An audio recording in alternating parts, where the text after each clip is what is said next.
Hello, everyone, and welcome to the Tilting Ground Untitled Notre Dame USC Football Podcast. I'm Michael Muto, and I'm here with Greg Fong. Hey, Greg, how's it going? Hi, Mike. Greg, I'm all the way in Atlanta, and I can see the flames at USC and Notre Dame from here. Yes. There is a huge dumpster fire happening on both campuses right now. I mean, what are the odds? I feel like the bigger news is out of Notre Dame, so let's start at USC. Well, you know Just what? Like I heard, first of all, like I started to get concerned when USC lost because, like I said, they're parallel programs right now. you knew it was in the air. I sensed it.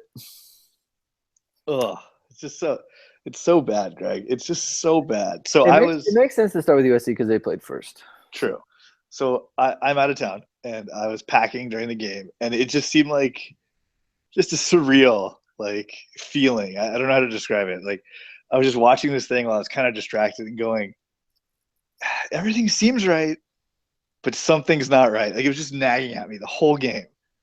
And then the fourth quarter started, and that's when I realized it was like watching a horror movie. It was like, oh my God, they're gonna blow this. They're gonna lose to Utah, and they're gonna be 1-3. It is just terrible. It's just terrible. I don't even know where to start, man.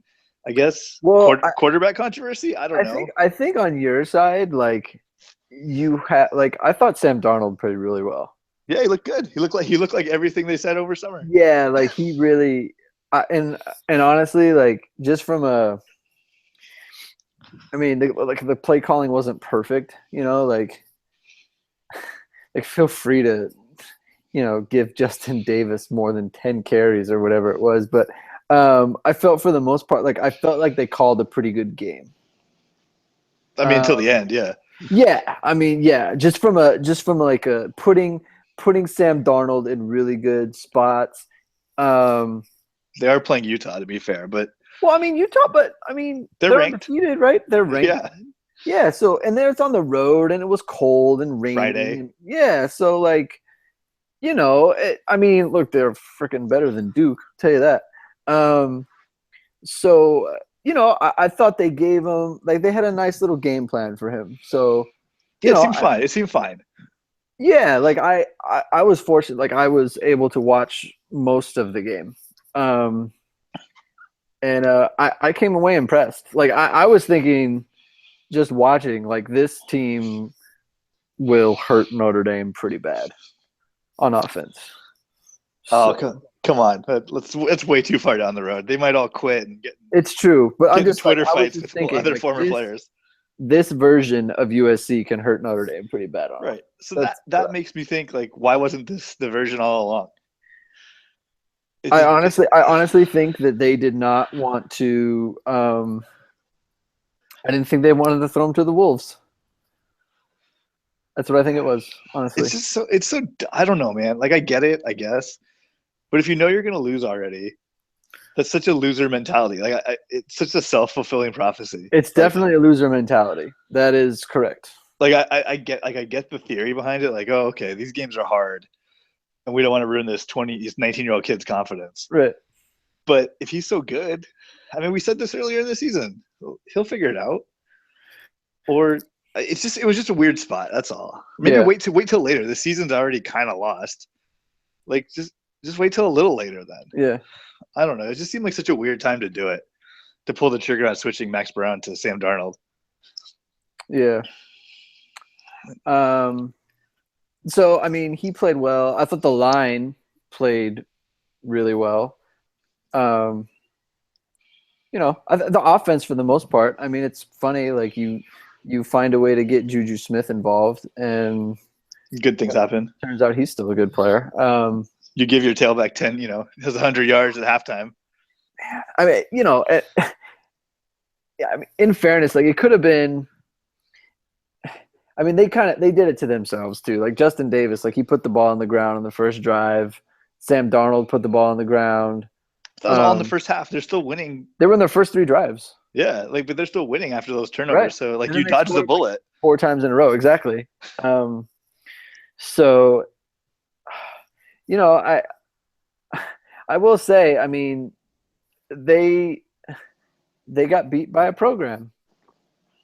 you know, those Utah kids, they've been with Kyle Whittingham for a long time, and they know exactly how they want to play. They don't get rattled by things that happen. They just keep doing what they do. I'm sure this is a big game for them. They're all from LA. Yeah. I mean, look, when you're from Utah, you play any team like USC or UCLA or, you know, Alabama a few years ago, like it means more. It just does. That's just the reality of it. So, you know, USC got beat by a better program. And honestly, like, Better coach for sure. yeah, but I mean, he's only, you know, it's Whittingham. I don't know how long he's been at Utah, but he's been there for a good amount of time. Yeah. And, you know, Clay Helton's only been there for a short time. So it does make sense that, you know, if it was going to come down to which team is going to execute best in the fourth quarter, like, of course, it's probably going to be the team that's established. But that fourth quarter was just horrendous. It was not good. Would they have the ball for like 4.5 minutes? Yeah. Like, that's just not good football. I mean, I think Utah had 2 like 5-minute drives. And the whole thing was just like one big microcosm of like everything we've talked about in the preseason. True. Like, what's his name? Iman Marshall with the just killer pass interference on 3rd and 15. Yeah. Thanks for that. Drive. I mean, it's so sad too because he completely just tackled the kid. I mean, it wasn't even close. And then Adoree Jackson just gets repeatedly beaten by, you know, this kid from Utah. I don't even know his name. Yeah, I don't know his name. It doesn't matter. He's obviously their best receiver, but I mean, just repeatedly. He was big. He seemed tall. Just getting taken. He is a big guy. He was like 6'5". But still, like. But I mean, we've been saying it. Put the kid on offense. He had 1 carry for 11 yards. That somehow didn't end up on the USC stat sheet, by the way. And he got the the kickoff return. He returned a kickoff for a touchdown. That's true. I thought the game was over in the first quarter, and then Adoree Jackson brought it back to life. Give the kid, put him on offense. He can't do what Steven Mitchell does. I know. Put him on offense. Why don't they do it? It makes no sense to me. I think it's a pride thing at this point, and because I have no facts, I have no proof, but I feel like the coaches think if they put a defensive player on offense, they're like bailing them out or they're doing gimmicks, and that's not something a good coach does. But really, like, you're just getting the ball to your best player. Like, what are you supposed to do? Yeah, it's football. It's not that complicated. It's like, this kid scores touchdowns. Put the ball on his hands. Give him, yeah. I mean, he had a 11-yard carry in the fourth quarter. That was like their only good play. The whole fourth quarter was Adoree Jackson. He did. I don't know. It's like we've been saying since last year, he's not that good at corner. He's just not. To be fair, on the touchdown, his shoe did fall off. Like, that's okay. I mean, that's on you. I guess your shoe shouldn't fall off. But like, he went to cut, and that's how they scored the touchdown. It kind of sucks, but he was getting beat before that. Tie your shoes, man. Yeah. I don't know. But yeah, he was getting beat before that. It wasn't like he was super lockdown coverage. Mm-hmm. So where do we go from here? Is that what you want to know? Well, I think the problem is you have the same issues you had last week when he's punting. Oh, I know.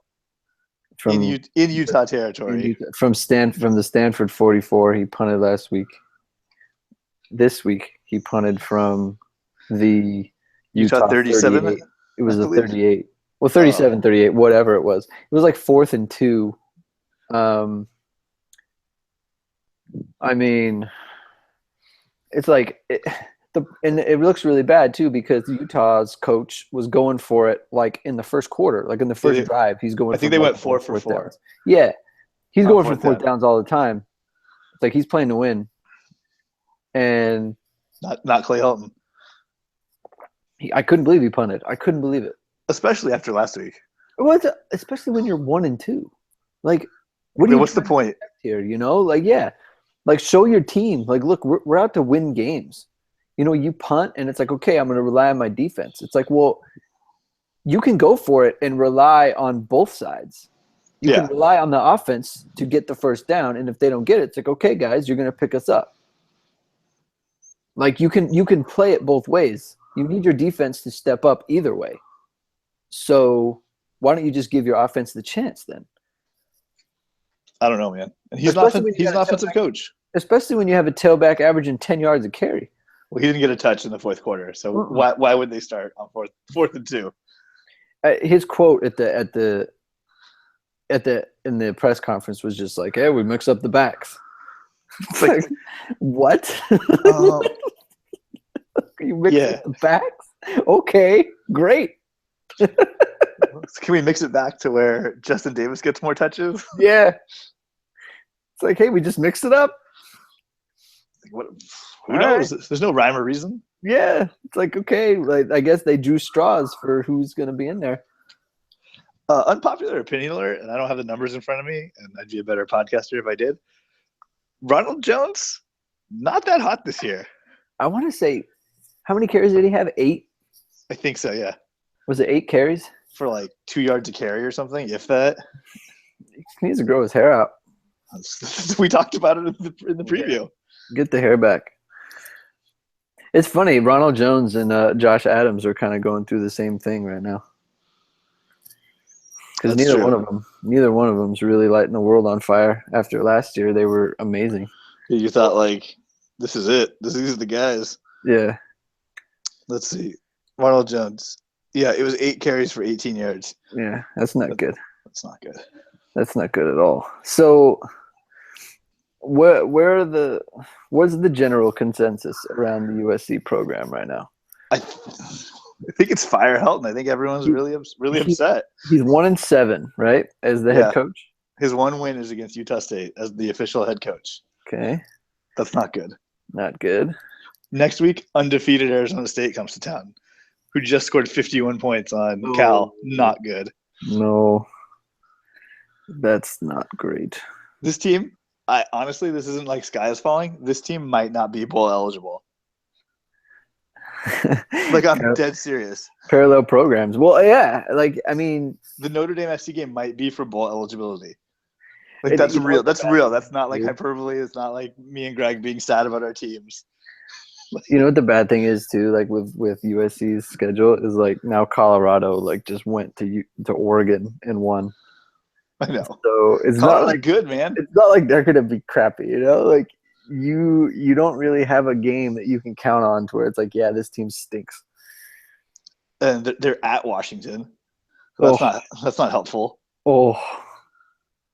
I assume Oregon's better than them. So I mean, where is that game? It's at the Coliseum. That's good. I guess no one will be there. It's true. No one's gonna be at either of these games. I mean, I don't know how it is for USC. Like when they're not. I mean, they're rarely 1-3. I can't remember that. The last time they were 1-3, it was 2001, right? I think I saw that with Pete Carroll. I think so. First year. The first Pete Carroll. I mean, I don't know how it is around the Coliseum, but I know like when Notre Dame is bad, like you can't give tickets away. I remember that's how I grew up, Greg. Yeah. I grew up with a crappy USC team, and like, I could just walk freely around the Coliseum wherever I wanted. Like, it was only the UCLA game was like a big deal, and maybe Notre Dame. Like, that was it. And Arizona would come to town, and no one would be there. Ugh. It's just rough, man. Well, you have to figure. I mean, because Les Miles got fired today. And he's way better than Clay Helton. I mean, you got to think not just Tom Herman, but Les Miles is definitely an upgrade. He's a good recruiter. I have no idea that he knows how to play any kind of offense. But keep T. Martin around, whatever. Not that he's that great at offense either. No. But he's supposed to be a great recruiter too, so you'll have all the best players, and it won't matter. I mean, you're definitely going to have the talent. I mean, there's no question about that. You won't have Juju next year, but I don't know. He may have to come back after. I don't know. Between Tom Herman and Les Miles, I mean, Shoot, does Notre Dame want Les Miles? And maybe Brian Kelly. I mean, Oh, yeah, that's a good point. That's a really good point. Maybe Brian Kelly. I'd take it over Clay Helton, man. It'd be funny if he went to USC. Well, the problem is Clay Helton doesn't have any track record of being a successful coach, at like a head coach at any level. Like, No. Like, has he ever been? He hasn't, right? I don't think so. Jesus. So of course, like Brian Kelly, like he took a team to a national championship game. And he got those Cincinnati teams in BCS games. He did. He did. I mean, anyway, but I want to believe in Clay Helton. I want to give him a chance, but like you can't beat Utah. You can't beat. It's not. It's like to me, and it's not even with like Brian Kelly. Like it's not so much that. It's not that you can't beat Utah or whatever. It's that you don't. They look sloppy. They are sloppy. And then you have these situations where it's like you're punting in these spots. Like, what is your identity? Like, what do you want to be? You want to be the guy who punts in enemy territory all the time? No one wants to be that guy. Like when you're down 17 or you have a chance to just win? Like, is that what you want your program to be? No, that sounds terrible. Of course. Like Pete Carroll, always compete. Like that was his slogan, always competing. Like Pete Carroll doesn't punt in that spot. No, he doesn't. Unless it's the one time he should in the national title game, but that's a whole different thing. Well, no, I mean, even then, it's like always compete. Like I know. It's like, yeah, he was going for his third national championship in a row, and he'd messed up. Whoops. True. It's like I'd love to have that problem. That is well, Lendell White will tell you all about it, just like he told Zach Banner on Twitter. Oh my goodness, that's another thing. You know what though? Like Lendell White is completely in the wrong. Completely in the wrong. Well, I think they're both in the wrong. Like Zach Banner should know better than to do things like that. But yes, Lendell White should not pick on college kids. Put the whole thing out there because I'm not even totally sure what the whole. So I was reading it in the airport, so I got to jog my memory here. Lendell White said something about just the team, just how they lost. I assume like not living up to the USC standard. Yeah, something along those lines. Yeah. And then Zach Banner shot something back at him about it didn't even get bad yet. It was just like, oh no, I know exactly what it was. It was Zach Banner shook somebody's hand that's right. after a play. That's right. And Lendell White got on him for it.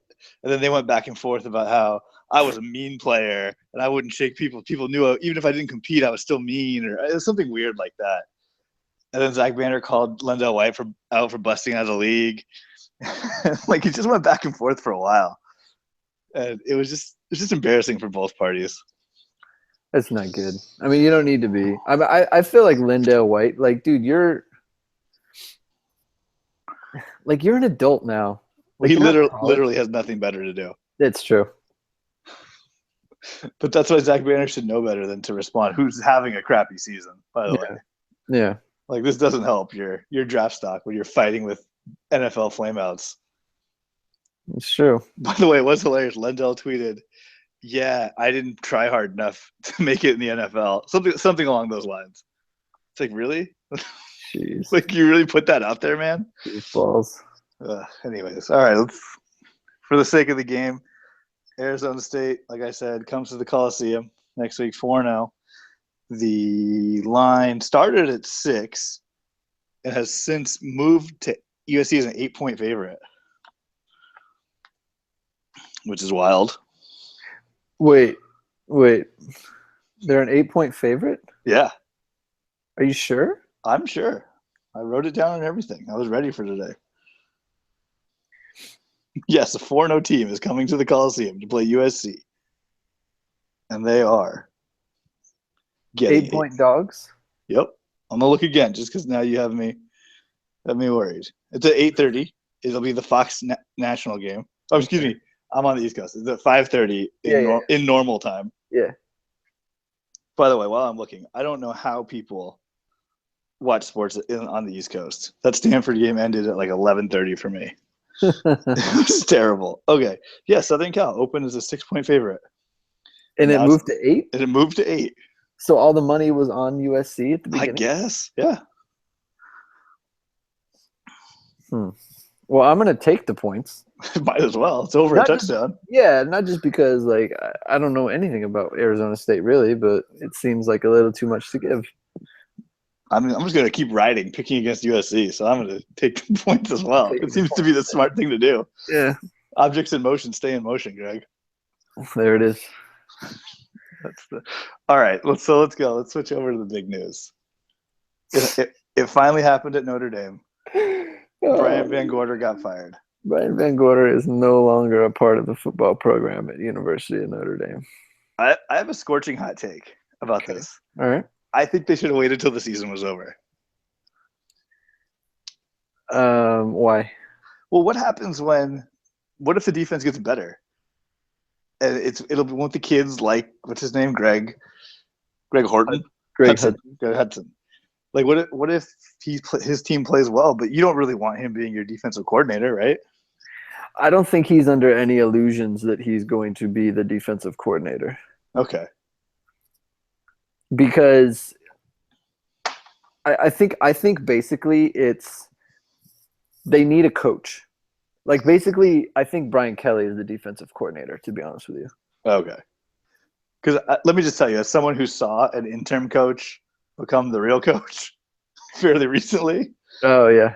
like it just may not work out. Like just let it run its course. In-season firings have not worked for USC, so I'm just worried for your Notre Dame Fighting Irish.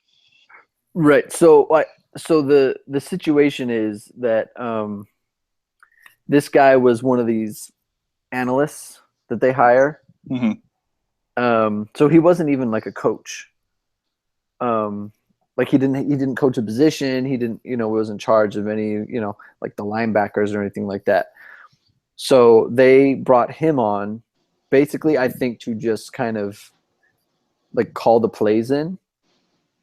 Because he knows them, he's around the program. He knows what the defense is. So they want to keep the terminology and all that stuff. So I think he's just going to basically call the plays and be kind of like a figurehead. But I think this is Brian Kelly's defense now.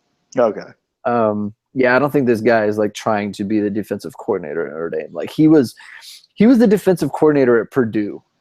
I saw that. I looked him up. I saw that. Yeah. So it's not like he has this resume that, I mean, he seems like an okay coach. Like he doesn't. Yeah. I mean, he definitely, he's quote unquote qualified to do it.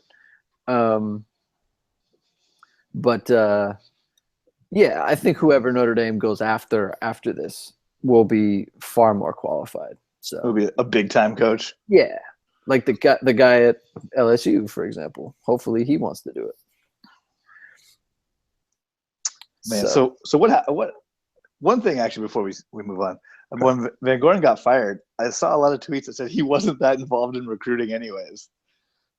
Yeah, I tweeted that out. It's like, well, what are you doing, man? Your defense is getting shellacked left and right. The recruits don't even like you. This is why he was just an awful hire to begin with, because he wasn't a good recruiter. Like, he was not very involved. Like, I follow recruiting, not as close as I used to, but I follow it close, I know who they're in on and who is recruiting what or whatever. And it's like, you never hear this guy's name. You never heard like, oh, he has this great relationship. Like every recruit, like every commit they have 18 commitments right now. They called every single one of them. They're like, yeah, no big deal. That's fine. Like they didn't have any relationship with him. It's like, how can you hire a guy who is like running this defense that you need the X kind of a player to run it, and then he's not out there like busting his butt trying to get these players. It's ridiculous. I mean, look, the USC Trojans are stuck with T. Martin just because he's such a good recruiter. Right. So it's like if you're a bad coach, at least you're going to bring in good players. I mean, look at Lane Kiffin. Like that's most of his charm. is being able to Yeah. bring in good Like players. like people say the best of both worlds. Like he's the worst of both worlds. He's not a good coach and he's not a good recruiter. It's just terrible. So, you know, All right, so what happened on Saturday? The biggest game in the history of Duke football, as Mike Tirico kept saying. yeah. I mean, that happens at Notre Dame. You know, they make memories for the opposing team. It's happened far too often in my, I don't know, fan life. What happened? Well, it's kind of the same thing as what happened against Michigan State. Like the defense has no idea what's going on. Notre Dame goes up 14-0, and you know, they give up a kickoff return for a touchdown. They start fumbling the ball over the place. You know, they're turning guys loose in the secondary. Can't tackle. I was saying, I was tweeting a lot during this game, and I was saying, like, it must be so amazing to call plays against Notre Dame. Because you know whatever you want to run, you're going to have time because they can't rush the passer. And anything you do in the passing game that looks a little confusing for this defense, like, you know they're going to fall for it. You know they're going to fall for it. Like, they run like these kind of combo routes that it's like, yeah, like it's confusing if you're in high school or something, you haven't seen it before. But like you figure in college, like these guys can figure it out. It's like, no, they're going to fall for it every time. They did the little like fake bubble screen, throw it deep. Safety didn't know what he was doing. Tried to cover two guys. Then he fell. Guy standing by himself for a touchdown.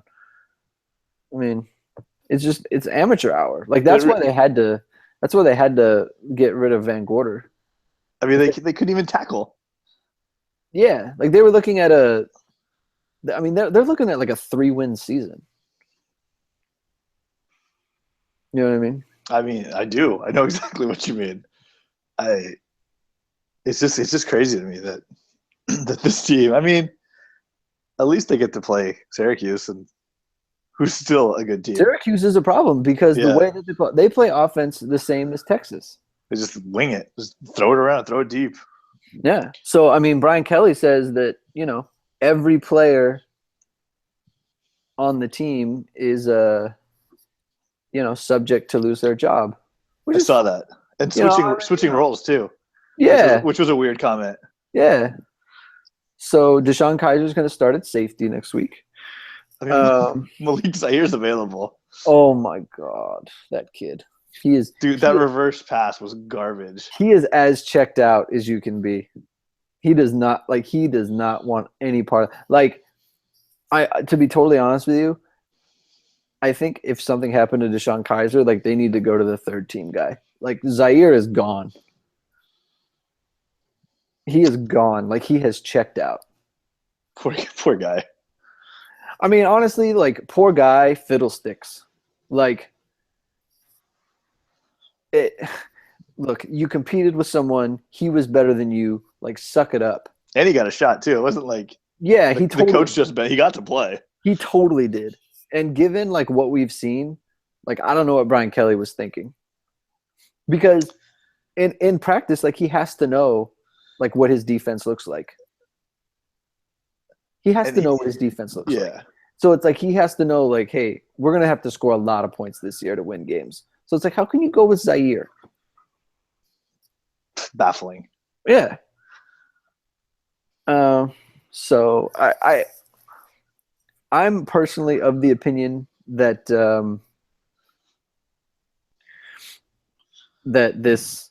that loss kind of ends Brian Kelly's career at Notre Dame. Well, before we step all over it, reader question was the same thing from everybody. So okay. we'll give it to Jason Inazuzza. Jason Inazuzza. What's next for Notre Dame? The Notre Dame coaching staff. Who's the next defensive coordinator? And then when that doesn't work, who's the next head coach? Well, we've seen. Yeah, we kind of did that. We've seen the defensive coordinator bit, so we touched on that. Yeah. Who's the next head coach? Yeah. Who's the next head coach? I mean, obviously, if they came up with Tom Herman, that would be great.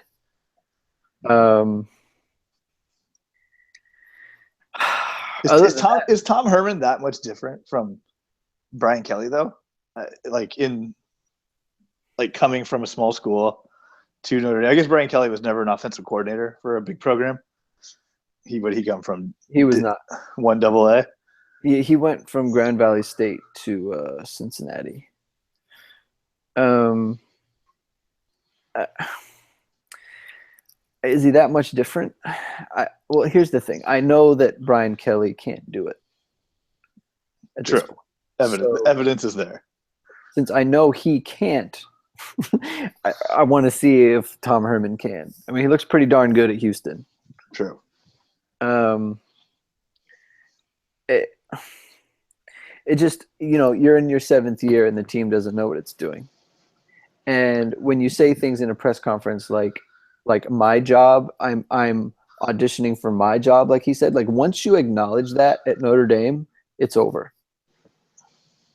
The clock is ticking, whether you look good. Like I think, and I don't want to say like he can't save his job because like I didn't think it was possible for them to look this bad against Duke. It's one thing if you look this bad against Michigan State, but if you look this bad against Duke, like I didn't think that was possible. So now that I've seen that, it's like, oh, obviously Brian Van Gorder has to leave, and now I think that Brian Kelly has to be fired. But let's do this. If they look that bad, they could look that good. If they're not bowl eligible, he's fired, right? Yes. Okay, that's like the. Yeah, if they're 5-7, he is gone. Okay, and then in my opinion, that makes sense. That makes the most sense.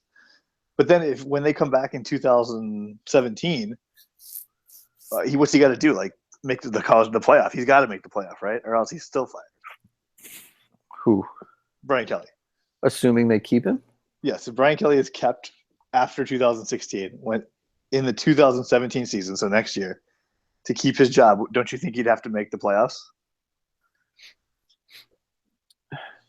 I mean, probably, but then his seat would be so hot. Then, like, why would you bring someone on where it's like there's a condition to which they keep their job, and the condition is that like they've already like if you have to set a condition, then they're not good enough. That's a great point. You know what I mean? Like no one sets a condition on Mark D'Antonio. Like, because he wins 10, 11 games every single year. So, like, no one sets a condition on these good coaches. So, like, if you go 5-7 and the team looks the way it does, then you're not the coach for us. It's like he said about Brian Van Gorder. Like, look, Brian Van Gorder is a great coach, but it's not working. So I could say the same thing for Brian Kelly. You're a good coach. You've done some really good things here. It's not working. Sorry. I don't know what to say. You're in your 7th year, and the team looks like – I mean, they look worse than USC. The worst part is I would love for him to be the coach of USC compared to Clay Helton. But they do. They look worse. And it's like, look, it's hard at Notre Dame. Everyone understands this. It's hard. But, like in this press conference, like generally speaking, I don't really like, I'm not a big nitpicker of what they say in a press conference because it just happened and they're emotionally like not in a good place to be giving well thought out answers. Okay. But like when you say things like the team isn't playing hard, or the only guy, like he said, the only guy I saw who played with heart and intensity or whatever was Dexter Williams, the 3rd-team running back. Oh yeah, we didn't even talk about that. He looked good. Right. Maybe give him a little more than 5 carries. This is just my thought. It's like if you thought he was the only player that showed fire and grit, then why didn't you give him the ball more than once in the 4th quarter? Like that would have seemed like a good idea. Because Folston's got to get his 2 yards of carry. Right. So, and not just that, but so Brian Kelly knows what his defense is.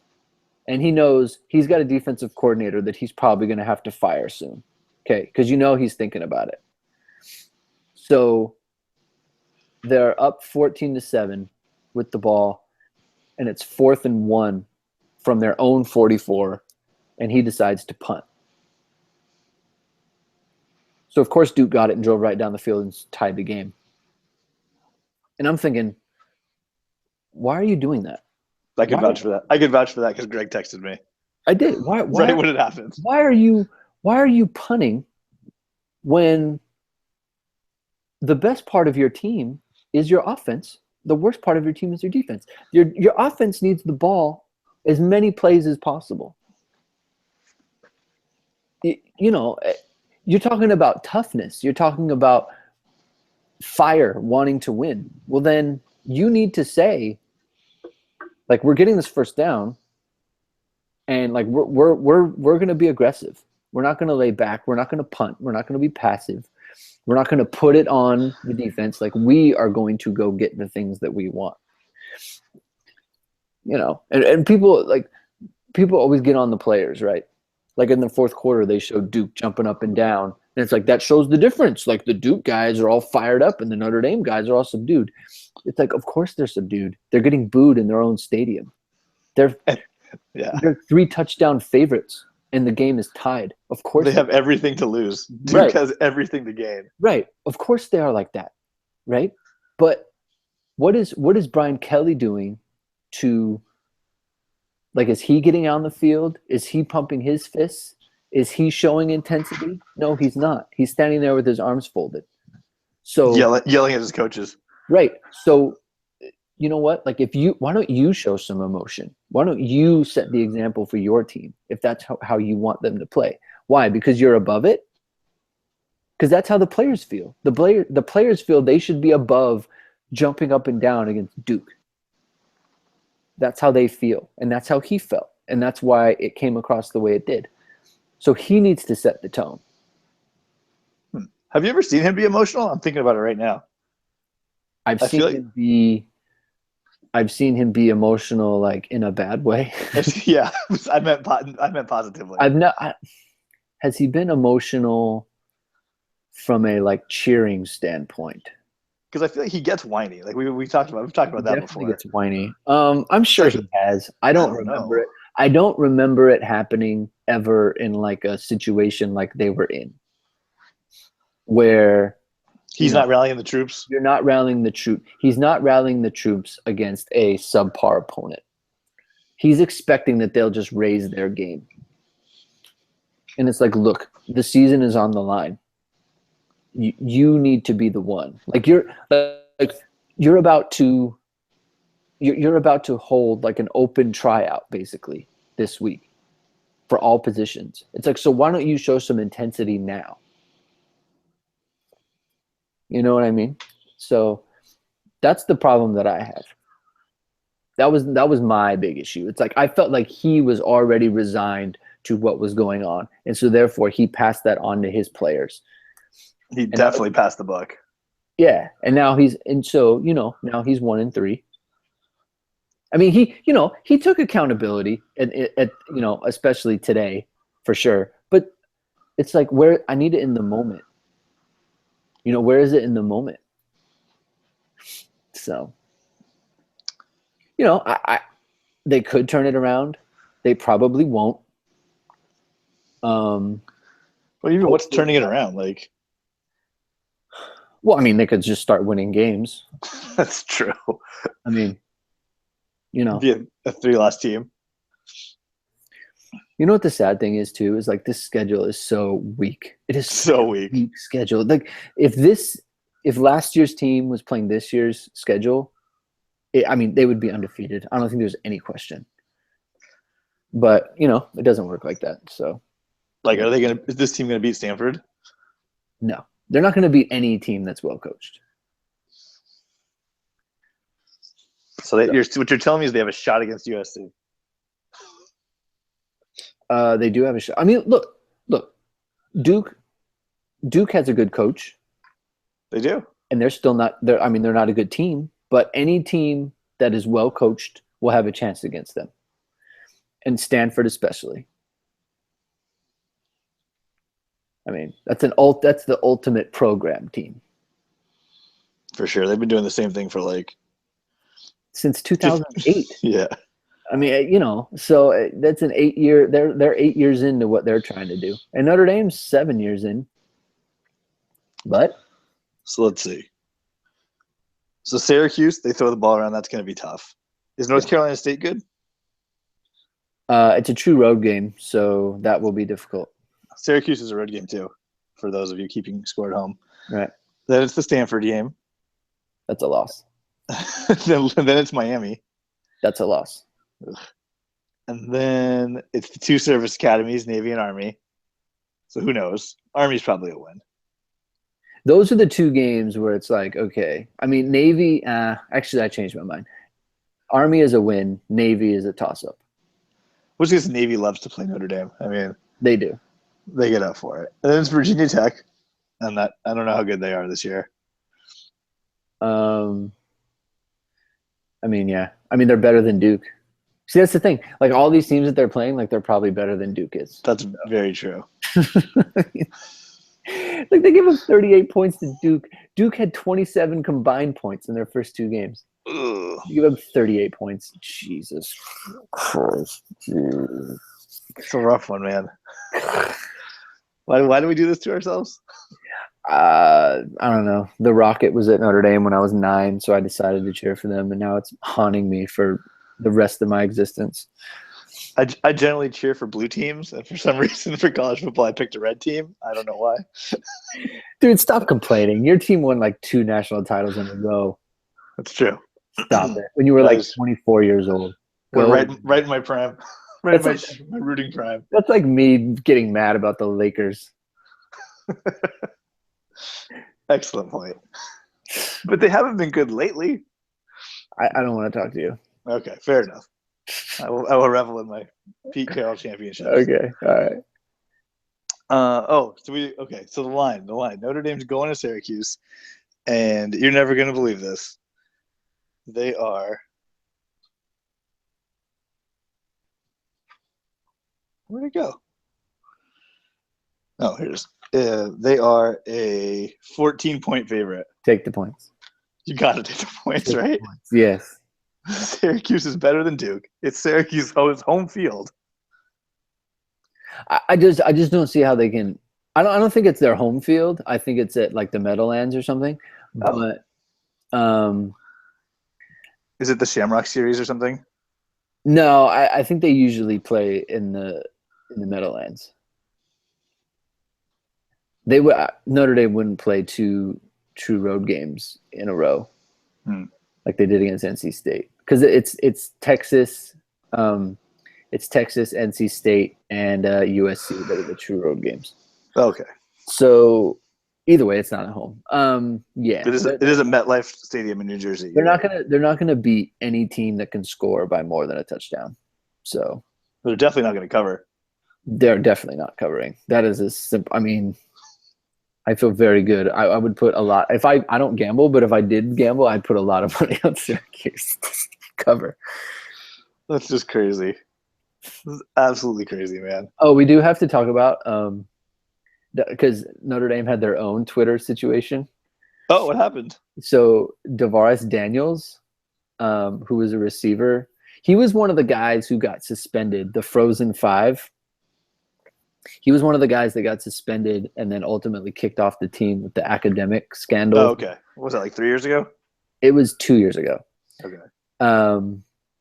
So yeah, he's not a Brian Kelly fan. So he sent off a series of tweets complaining about Brian Kelly and how he's not accountable. He always blames everyone else. And who was he? There was somebody who replied to him. I can't remember who it was, but yeah, that was one of the current guys. I don't think so. I think it was one of the other older players. So that went well. It's going good. Twitter's a great window to the soul. I told you, man. It parallel programs. Twitter problems with former players, coaches getting fired, 1-3 records. It's bad. It's just bad. From what I understand, it helps our listenership. So I guess that's good. People do like to be miserable. But you know what? Misery loves company. I think that's a true saying. It is true. I wish we had some positive news for people. Do you have any fun news out of Notre Dame? Question marks all over that. You know, no. How can you have fun news? I saw there was an article in the Notre Dame student newspaper about the student section being too rowdy. Ugh, jeez. So that's good. You know what's funny is people simultaneously complain about like crowd rowdiness and like too much standing up at games, and then also complaining about the intensity of the players, which is nice. You're not intense enough. Please sit down so I can watch this game comfortably. But the players need to be more intense than me. Man. They can't draw from my energy. Nope. I'm a sitter. I'm not going to lie. I'm a stander, man. I save it for if I'm standing like it's a moment. No, I'm always standing up. I mean, when I go to a Notre Dame game, I mean, I don't know. I'm always nervous. I'm actually looking into the palms of my hands. It's really what I'm looking at most of the time when I'm there in person. That's fun. Or I'm looking for the horse. It's actually my favorite part. It's not on TV enough. I mean, maybe I need to go to more games because Notre Dame's undefeated when I go. Well, don't waste it on this year. I've only been 3 times. There was a poor guy. I was kind of exchanging messages back and forth with this guy on Twitter, and he was telling me that he bought tickets for his family to go to the Virginia Tech game this year. Like he got plane flights and everything. Oh, I felt so bad. Well, like, man. I mean, it's senior day, so like that's kind of fun. No, there's nothing worse than just an awful senior class, especially in college football. Well, I guess it couldn't be in the pros. It'd be impossible. I mean, it's like that's late November too. It's going to be super cold. It gets dark really early. I mean, the stadium will be full because it's kind of always full because people like going to games, you know. But it's just going to be super quiet, subdued, like the what's it called? The pep rally. The pep rallies are always terrible. I don't know how USC's are, but Notre Dame's pep rallies are just awful all the time. So the one for that game is going to be totally just dead. Huh. Have you been to a USC pep rally before? Not in like 20 years. Oh, okay. Yeah. I mean, I don't frequent downtown Los Angeles on Thursday nights. Notre Dames are awful. I wonder why that is. You'd think like Mike Tirico is going on and on about how the stadium is so close to the school and that's how it should be. And no, it's very cool. I mean, it's not close to the school. It's on campus. Right. Yeah. I mean, and that's how it should be, according to Mike. It is how it should be, I think. I mean, totally. Put the stadium on campus. I mean, the Coliseum is basically it's across the street. Yeah. Yeah. I mean, so that's close enough. You know, it's fine. Yeah, you're on campus. You walk over. Yeah. I will say, the last time I went to a USC Notre Dame game, was 2012. Okay. That pregame situation was unbelievable. I don't know how any player doesn't go to like the pregame tailgating on campus and it's just like, oh, okay, I'm coming. I don't need to know anything else. I just see what's going on here. I will be coming to your school for free. Thank you. Well, I think that's how they get all the players. I mean, my goodness, it's unbelievable. They were under sanctions and still had like top 5 recruiting classes. Yeah, I couldn't say no. No way. So Notre Dame is a different kind of experience. I do feel bad for those poor Midwestern players who don't get recruited by sunshiny California. Oh man. Do I have any fun USC news? I don't think so. Ed Orgeron is the head coach at LSU now, but we kind of talked about that. That's fun. It really boggles my mind, actually. I'll since we have a little bit of time, that USC fans love Ed Orgeron. It's the weirdest thing to me. Like he didn't do anything. he lost to UCLA. He was just like the good recruiting coach when Pete Carroll was around.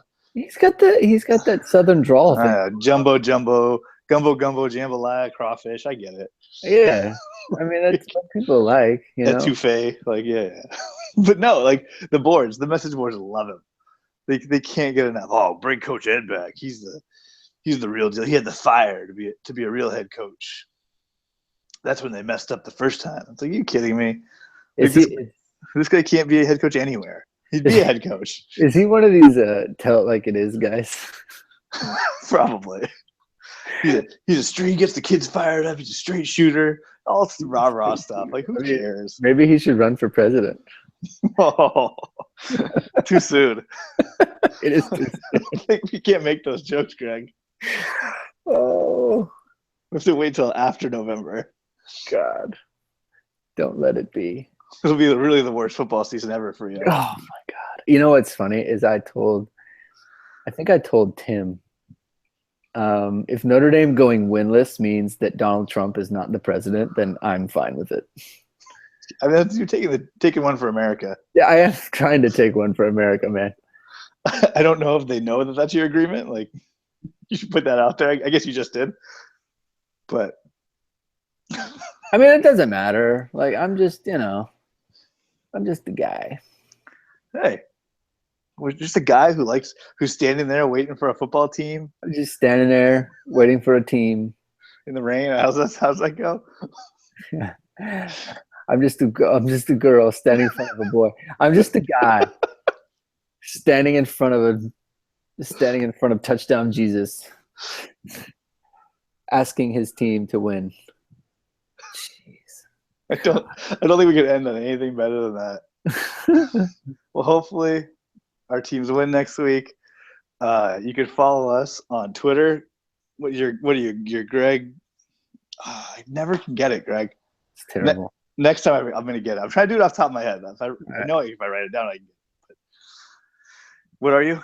At Greg2126. 21. Oh, okay. I'm Michael Muto on Twitter. We're Tilting Ground on Twitter. All the podcasts and links to articles and Greg's articles will always be on the Twitter page and on our Facebook page. If you click on the link to the most recent podcast, hit the like button on Facebook. We really appreciate that. Other than that, fight on. Go Irish.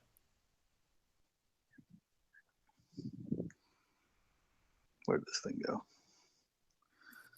What was it? Crappy teams, Greg. We do. I forgot. I have to stop it. I forgot.